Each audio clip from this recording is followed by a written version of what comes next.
नमस्कार मैत्रिणींनो, simple recipe या यूट्यूब चॅनलवर आपण सर्वांचे स्वागत। आज आपण बनवणार आहोत तयार बेसन व गव्हाच्या पिठाच्या पुऱ्या। आपल्या इथं बरेचदा बेसन हे शिल्लक राहते, त्यासाठी आपल्याला तयार बेसन व कणिक घ्यायचे आहे। त्यामध्ये थोडीशी धनिया पावडर टाकायची आहे, मी अर्धा चम्मच घेतली आहे। तसेच चवीनुसार त्यामध्ये मीठ घालायचे आहे, अर्धा चम्मच मिरची पावडर, थोडीशी हळद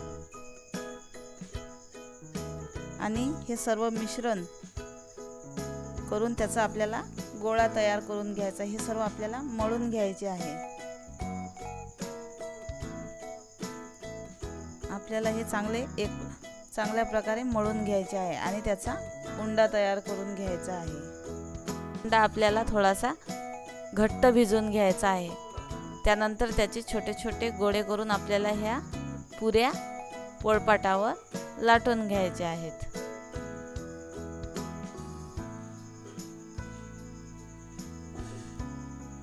त्यानंतर गॅसवर आपल्याला एका कढईमध्ये तेल गरम करून घ्यायचे आहे। तेल गरम झाल्यानंतर आपल्याला त्यामध्ये ह्या पुऱ्या तळून घ्यायच्या आहेत। चांगले एकाकडून खरपूस झाल्यानंतर त्याला आपल्याला परतून घ्यायचे आहे।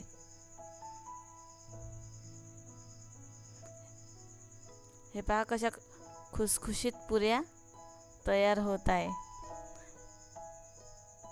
ह्या पुऱ्या आपल्याला टोमॅटो सॉस किंवा लसूणाची चटणी यासोबत खायला खूप छान लागतील।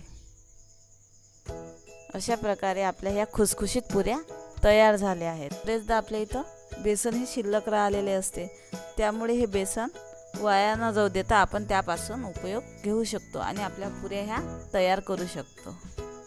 आपण जर या चॅनलवर नवीन असाल तर आमच्या चॅनलला लाईक आणि सबस्क्राईब जरूर करा।